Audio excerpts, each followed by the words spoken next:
If you're anything like me, you have a lot of roles and a lot of things on your plate that you juggle on a daily basis. With all the kids' activities, work responsibilities, trying to keep up with home management, how in the world can we add working on our online business into the mix while still maintaining any kind of balance? Well, that's exactly what Sasha and I are going to be discussing today. We're going to lay out a plan for you to help you create a balanced schedule as a woman entrepreneur, and we'll include what this can look like with limiting social media or getting off entirely. We'll walk through how to do a time evaluation, how to budget your time, allocating it in places where you want to be spending it, how to decide where social media fits into your schedule, if it does at all, and important places to spend your time in business activities, and how to structure your days in a flexible way with time blocking, routines, and rhythms. This is a do not want to miss kind of session because it will help you to jumpstart a new rhythm in your schedule that fits your lifestyle and helps you feel balanced in all you're doing. Sasha Starr Robertson is a faith based productivity coach, wife of 15 years to her best friend, mom blessed by adoption 3 times, travel addict, and Jesus freak. She is the founder of the Intentional Abundance Co., curator of the Life and Goals Planner, host of the Intentional Mom Life with Jesus podcast, and co host of the Faithful Family Fortress podcast with her husband. When she's not doing mom life or passionately working on her business, Sasha enjoys being outdoors, reading, especially digging into God's word, game nights, being creative, and quality time with friends. She's been featured in a ton of different podcasts and virtual conferences and is the host of the annual I Am Mom virtual momference. I can't wait for you to hear from her, so let's get started. Hey friend, welcome to Pursuing Goals God's Way. Have you thought about finally starting that business now that your kids are older? Do you ever stay awake wondering how to mesh your passions into purposeful work? Do you have big, ambitious goals but feel overwhelmed or even unqualified to pursue them? Hey, I'm Gabe. Not too long ago, I longed for the confidence to start an online business. I just wanted to make a difference outside my home bubble using my gifts. But I kept telling myself that I wasn't good enough, I didn't know enough, and I didn't have enough time. Until I realized something huge. My kids need me to be their example, and they need to see me win. And yours do too. In this podcast, you will learn how to clarify your goals, plan with purpose, and ditch your distractions. If you're ready to make an impact and an income, all for the glory of God, then you're in the right place. As an avid runner, I believe life is one massive marathon. It's up to you to run your own race and to finish it well. So lace up those running shoes, pop in your earbuds, and let's do this thing. Hey, Sasha, thanks so much for being here today with me. I'm really excited to dive in. Thank you so much for having me. I'm excited to share, and I'm really excited about just the topic. So thank you for having me. Yeah, absolutely. I am too. I have been on a mission, one for myself to figure out how to minimize social media, mainly because I felt called to. Like, I felt like the Lord said, lay it down. And I did Mhm. it for a year and it was glorious and actually grew my business in that time and realized I didn't need to rely on it. And I realized I didn't miss much about it. And so I decided not to go back on, at least in the capacity. I have a Facebook group and different things. I'll go into a group and ask a question every once in a while, but that's really how I use it. I don't post, I don't scroll, I don't do any of it. And I love every minute of it. Now, I know you're in a similar situation. You've worked with social media, you've been without social media. Can you tell us a little bit about your entrepreneurial journey, your relationship with social media for personal and business? Uh, you know how you can update your social media with like a relationship status and it's like it's complicated? Like that's my relationship with social media. I'm like, what is the best description? Like it's definitely like a love hate, more of a hate. I've spent a lot of time off of social media. It's been almost a year and a half now that I've been off of Instagram. I've gone on, like you said, there's our church has like a Wednesday night dinner that they post a story of what it is on Instagram. If you can't find the notification anywhere else, I know I can go there and find it, but I'll just like type in the web browser and I'll go there and look at their story specifically, right?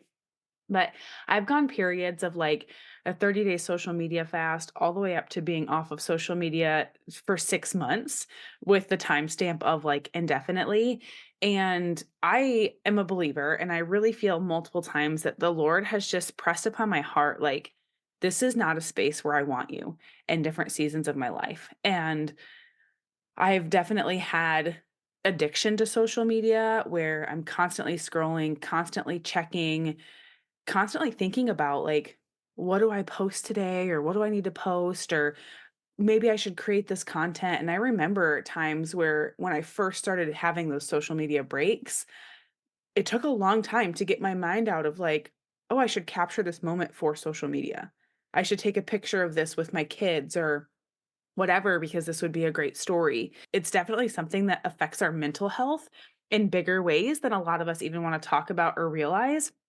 And so I think it's scary, when you feel like you're being called off of social media or it's just not really a place that you want to be, but then you have a business and you're like, well, I have to be on social media for my business. And I've heard so many people reference that. But similar to what you've said, I've spent plenty of seasons off of social media and my business hasn't suffered in those times. And I've actually been in a season recently contemplating whether I'm going to shut down my Facebook group that I have that's directly tied to my business and just let it go for good because there are other places that I could hang out, that I can spend my time that would be so much more valuable than the flash in the pan kind of content that social media is designed for. One last thing I want to say about this is I have actually gone viral on Instagram a couple of times. I have, which isn't like break the bank, like 4,000 followers on Instagram. And a lot of those came about from a couple of reels that I did in the past that grew to over 1 million views and several 100,000, hearts and a bunch of comments. And none of that ever directly correlated or tied to sales. I never had a single client, student, anything come in to my space in a deeper level or as a paid client from Instagram. And so that was a very clear statistic that I could look at and say, "Wow, this is literally just a rat race."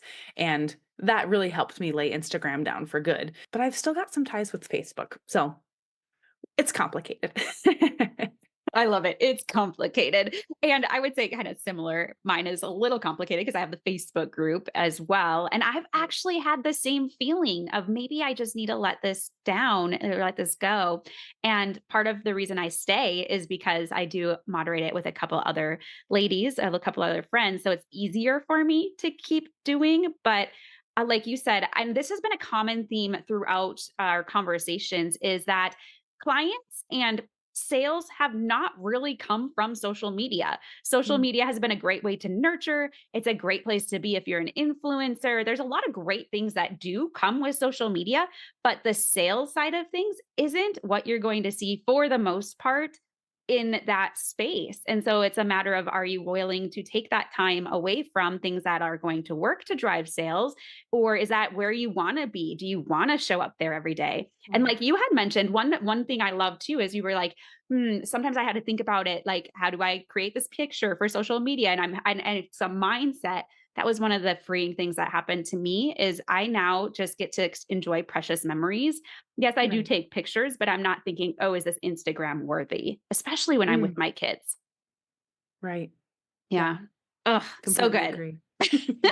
So I could I talk to still you. have 12,000 photos of my kids and special moments, right? But same thing. It's like they're not for social media. They're for me. They're for my family. They don't go on social media. So, yeah.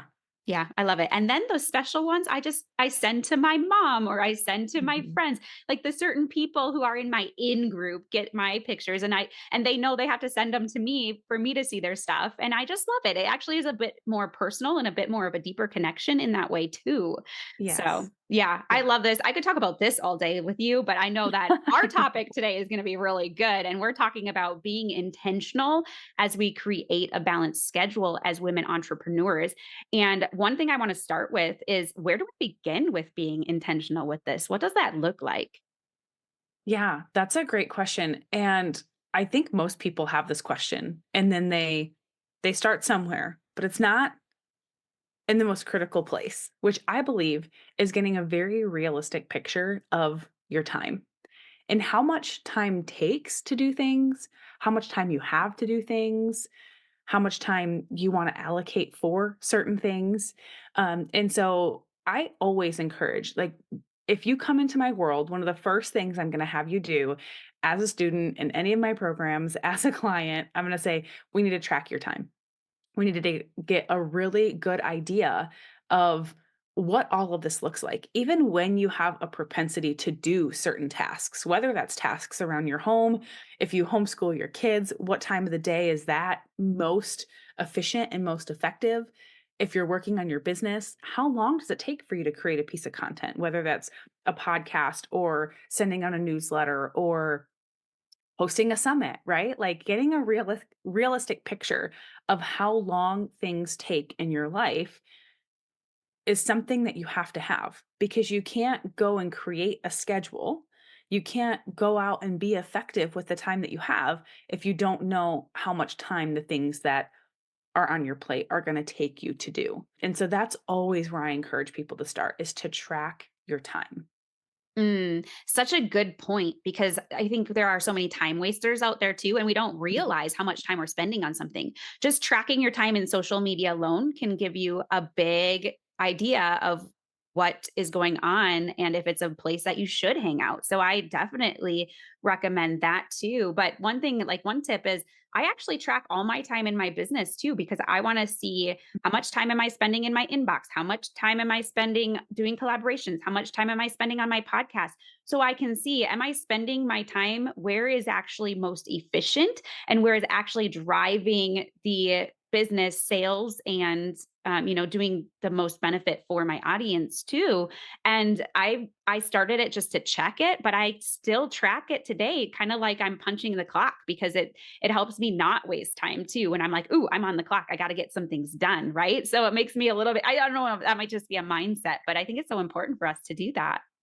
No, you totally hit the nail on the head. And it's one of the things that I often see when ladies do start tracking their time is they become more intentional with it automatically because you don't want to put down scrolled social media for 2 hours, right? You like there's a barrier that automatically happens in your mind where you don't want to write that down, so you choose not to do it.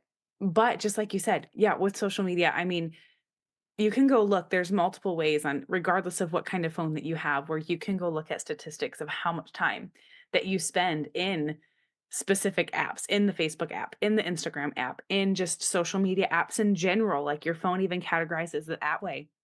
And if you've not already done this, if one of the speakers has not already shared this, I strongly encourage every single one watching this, every one of you, to go look at that data in your phone. In fact, I'm going to go look at it again because the Facebook app ended up back on my phone and just take a good hard look at that. It's data, right? It's not information for you to judge yourself against, right? But take a good hard look at that and realize how much time you're spending on social media. When I decided to leave social media indefinitely before coming back, I was off for about 6 months, but I looked at that data and I actually added it up. Like I created my Facebook account in 2000 and goodness, I don't even remember, early, like 2008 maybe, 2000, yeah, 7. And I added up how much time I spend on social media a day now, times all of those. I'm like, years of my life have been spent on Facebook. I don't want that to happen, right? So that's just back to the topic of social media, but just taking a really hard look at your time. And so I love, Gabe, that you said that you do that, that you track all of your time when your work essentially like you're clocked in. And I think that's very wise because you'll see over time you grow more proficient in certain tasks and you can do them quicker. But you're also going to see like, wow, I spent multiple hours this past month or this past year working on X task, and did X task really nurture my audience? Did it really bring clients into my space? Did it really move the needle forward on my business? Or is this just busy work? And that information is so good to have because I love administrative stuff behind the scenes. But also, I can have a tendency to spend a lot of time like tweaking my website or things that are not moving the needle in my business, right? And so it's important to have that information to be able to move forward and grow more intentional, not just in your business, but in every area of your life. Yeah, absolutely. I am totally agreeing with you on that. And once we know these things, because it's a great way to shift and adjust and know and reflect on where we're spending our time. But now, once we've taken that time audit, we know where we're spending our time. And that time audit might not be just in a day. Like you might need a week or a month or whatever to really track what's going on and where you are spending your time. But how do we take that and shift it to what we'd rather be doing if we realize that we're not doing what we want to be spending our time on? I think a really important thing with that is to understand clearly what your priorities are, what your focus is. And so this is another thing where I see social media can like creep in and really affect our mindset and our business and our life. Is like we'll see somebody else doing something and we're like, "Oh, I should do that." Right? And sometimes we get into a space where we're doing activities, whether it's home or business, right? Or we start pursuing something that we realize that wasn't what I was pursuing in the first place. Like, that is that really even what I want? Is that really even what I want to do? Like we're talking about earlier with the Facebook group. Like, is that something that I really want to do and I really want to focus on in my business? Is this something that's helping me nurture my audience and move the needle? Is this a place where I feel good showing up or does this feel forced? Right. And if I'm tracking my time and I'm looking at, wow, I spend 4 hours a week doing Facebook group stuff. And this isn't something that I actually want to do. I'm just doing it because somebody else told me that I needed to do this for my business. And it's not really moving the needle. And this isn't a place where I feel like God is really calling me to show up. Then why am I being there? Right? Why am I continuing to allocate that time to do it? And so, overarching, what I'm saying is to understand your priorities, your focus, and what you're pursuing, what you're called to do. And looking at that end result or that focus area and really understanding, is this for me? Is this the most purposeful place for me to hang out and to show up? And I think that's really important in conjunction with tracking our time because then we're able to do those shifts. We're able to pivot. I love talking about integrity, but I think most people's definition of integrity is like doing the right thing when nobody else is looking, right? It's like morals, kind of. But when I talk about integrity, it's from a space of living in alignment with what is truly for you, right? What you're called to do, what what works for you, what's successful for you. I think a lot of times we can get out of alignment with that, where it's like, these are the, four things that matter to me. But then if you look at how you're spending your time, it's saying like, these four things are what matter to me. There's a quote, and sorry, I'm probably going to paraphrase it here. I don't know the exact person who said it off the top of my head, but it says, you show me your schedule and I'll show you your priorities. And so taking a look at your time, taking a look at your priorities, that's how we make the most intentional shifts to get back in integrity, back in alignment with what matters. And I believe when we live in that space, we are automatically more efficient and more effective at what we're pursuing. Show me your schedule and I'll tell you what your priorities are. Wow, Mhm. that's so powerful because it is really true. It's how we spend our time is really how we live our life. And we have to think about how do we want to live our life in business and personal, right? And so oh man, this is so good. It's going so deep. I would love to kind of shift it toward business itself too. So, as far as business activities go, I think it's really important for us to know where we should be spending our time, what's most valuable, kind of like what you had said. You love the admin side, but you could waste your time there if you're doing too much of it. So, how do we discover the most valuable spaces to spend our time in business? Well, I think the surface level cliche answer is right. Businesses generate leads and sales, they create impact and income. And so you have to think about, what are the activities that I'm doing that are creating those results or that are at least pursuing those things, right? Even just continuing on with this Facebook group as an example, taking a good look at, where are you spending that time of generating leads and nurturing your audience in order to create sales? What are the spaces that you're doing that? Tracking your time and where you're doing those things, really taking the time to sit and think and dig into the mindset and, where did this belief that you have to show up in a Facebook group come from, right? Taking in all of that information to understand if it is your most purposeful priority, but then also looking at how many sales, how much impact was created from this space in the last 3 months, in the last 6 months, in the last year, right? I can look at my Facebook group and I can honestly say there were a couple of times that I was very intentional about showing up in there, and there were posts that were created that converted the sale. And I know this because these people don't really hang out in other spaces. They don't listen to my podcast. They might get my emails, but it was really in those Facebook posts in the group that had them show up in my DMs or just click the link and buy, right? So I am creating sales from there, but is that the most valuable space that I could be spending my time, right? So just continuing on in that example, but taking in that data, taking in that information, and taking some time to really sit with it and look at it. Is it creating leads? Is it nurturing your leads? And is it generating sales? I have a friend, her name is Teresa Taylor, and she's a business coach. And she talks about what she told me the other day. She's like, there are four things that you really need to do to be effective in your business. And number one is to generate leads, right? It's like to get out and talk to people, bring people in and tell them what you do and make the offer. And so if you're doing tasks that are not doing those things, then they might not be your most valuable spaces to be hanging out or things to be doing. Keeping that in mind, you still have your daily operations, your administrative tasks, and things like that that are going to have to take place, but making sure that you're checking and challenging how much time you're spending in them, making sure you're tracking that time, and making sure you're doing them in an efficient and effective manner. So, like I said, spending a bunch of time tweaking your website, right? Is that really one of those most valuable spaces to hang out?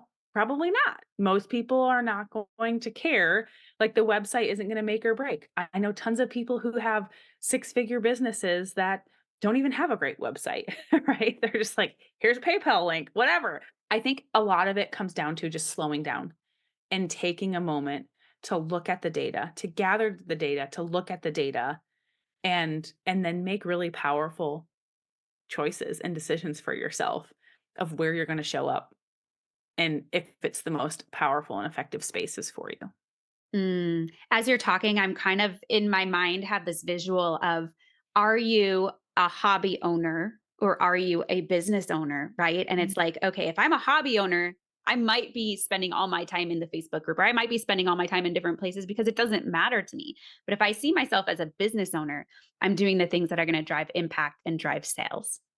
Yes. Mm, Yes. so good. So So good. as we kind of think about creating a schedule for ourselves as women entrepreneurs, what would you say is the best way to do this in a way that we will actually stick to? Because I think that's the hardest part is creating something that you'll stick to. A lot of times, we make all these plans, we write everything down, our to-do list, or we create these visions for ourselves, but we don't tend to stick to it. And I'm not sure why that is. It's a mindset, but also like when it comes to schedule, we're kind of the same way. Yeah. Yeah. I think a huge part of it is it's taking in all of that data, right? We create a schedule and we don't stick to it because it's not realistic. We haven't taken in enough data to make it applicable to what matters most to us, how we typically spend our time. And so what this could look like doing wrong is you're like, "Oh, I'm going to work at this time and I'm going to clean my house at this time and I'm going to exercise at this time and I'm going to go to sleep at this time." But then when you sit down and you actually look at, is this realistic?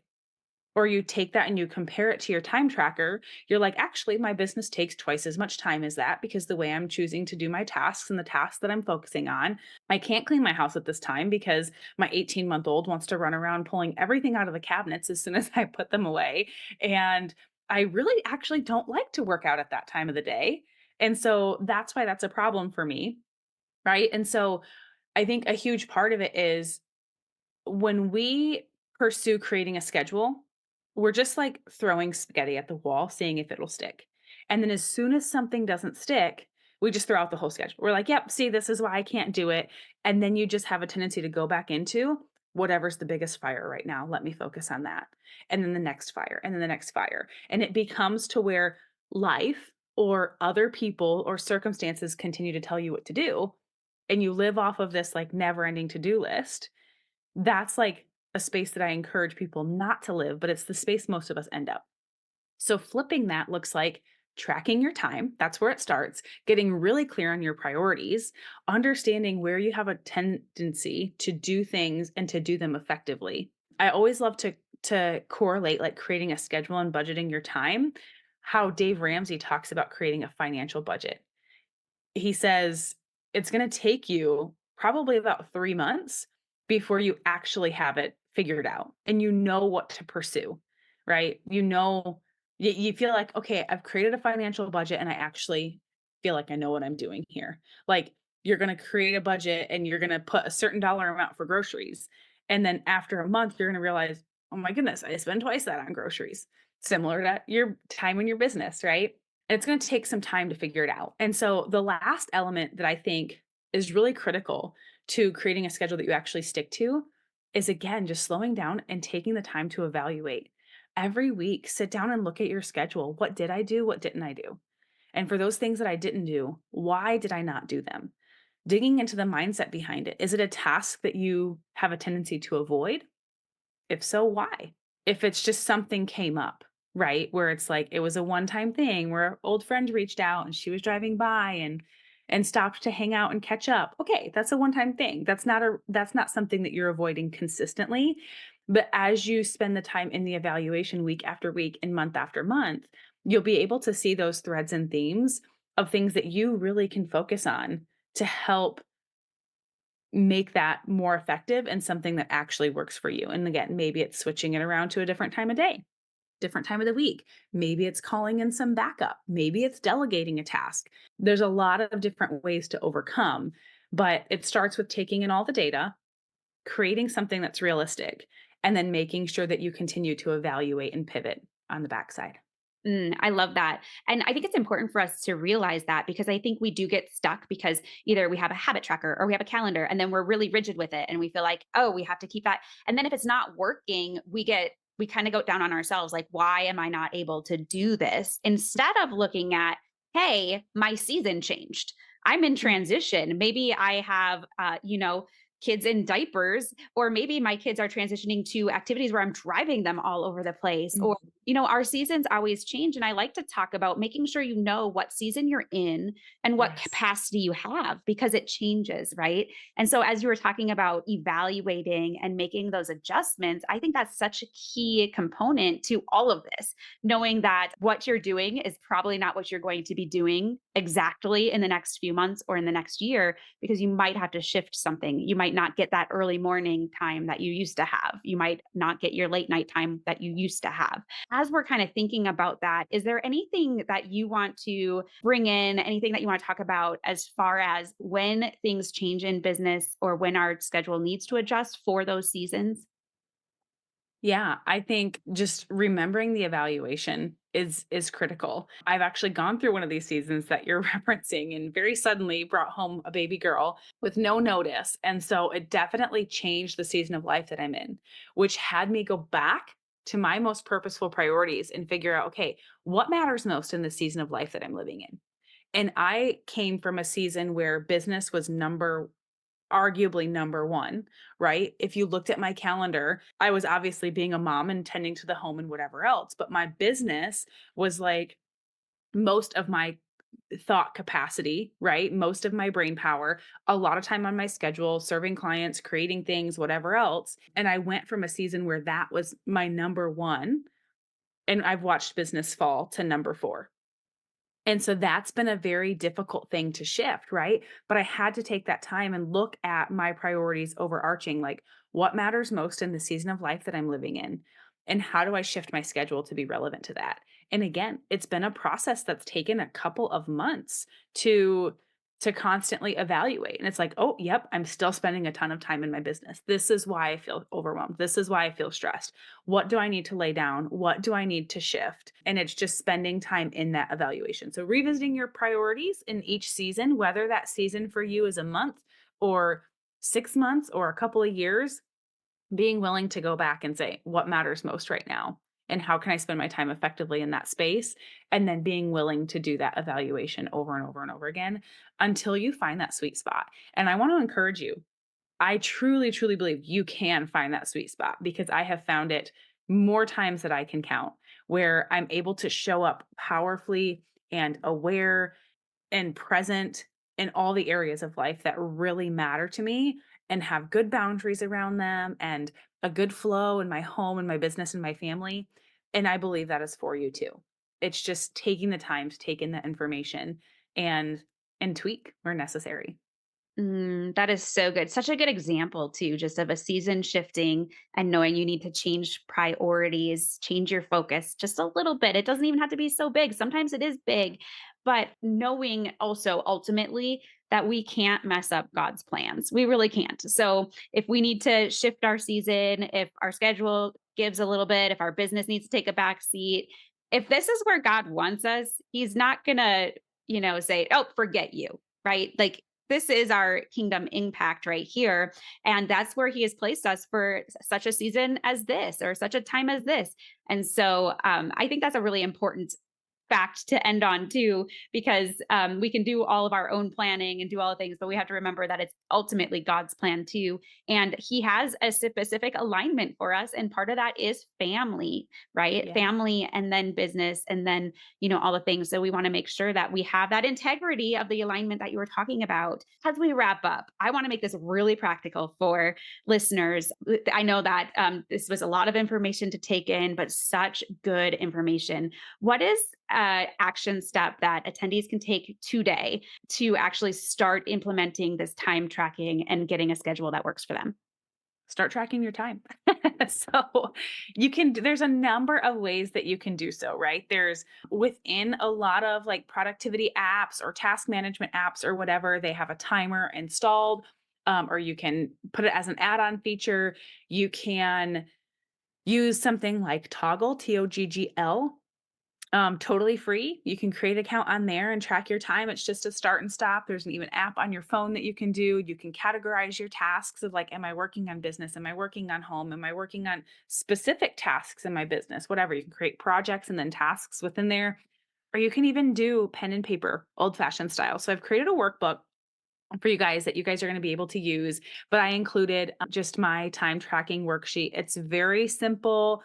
It's literally just hourly or 2 hour time blocks all throughout the day for a course of an entire week. And just write down a word or a couple of words that give you a clear picture of what you've done in that time and how much time that it's taken.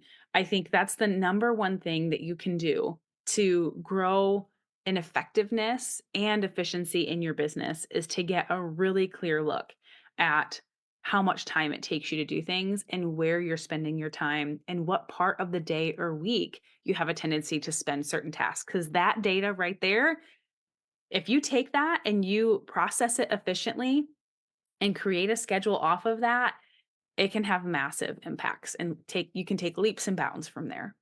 Yeah, I love it. So make sure that you download Sasha's, it's called Rock Your Month Calendar. Yeah. It's free download. And so do that, start tracking your time. It's a powerful tool. When I started tracking my time, I couldn't believe all the time wasters that I actually had. And I also have used Toggle. That's what I use right now to track my time. But I started with paper too. I started with something like that because it's simple, it's easy to implement. And then I can kind of see what are the categories I do want to track. And then I could implement it into like an online space. So grab that freebie. It's a great resource. And as far as priorities go, even if you've done this before, it's important to do it in each different shifting season or just periodically to make sure that you are on track and really living out priorities, the intentions that you want, and feeling like where you are called. So having that clarity. Sasha, this has been such a fantastic conversation. I could talk to you about this all day long because it's one of my passions too. It was packed with so much value for listeners, and I just really appreciate you taking time with us today. Yes, thank you so much for having me. I'm like, I could talk about it all day too. That's probably why I usually do. So, if I can just add one last plug, Intentional Mom Life with Jesus, which might already even be tagged somewhere here on the page, is my podcast. And I love talking about things just like this productivity, really effective use of our time, but from a space of faithful foundations. And so that's where I usually talk about this all day if you want to hear more. Yeah, absolutely. And one other plug too is that Sasha hosts the I Am Mom conference or the I Am Mom Momference, and that's Yes. happening in May. So I'll leave a link to it for anyone who's interested. If you're a mama who just really wants purposefulness and you're faith fueled, it is a great space to be. So excited for that one as well. Thank you. Thank you so much for joining me today. I had a great time and I hope you did too. Before we go, though, make sure you follow the podcast on your favorite listening platform if you haven't already. If you resonate with this episode, please consider leaving a review on iTunes or share it with a friend, as this helps grow the podcast. Also, if you're not a part of Simplicity and Motherhood, consider joining us. It's a free online community built to provide support and encouragement so you can create balance and live intentionally as you go after your biggest goals, God's way.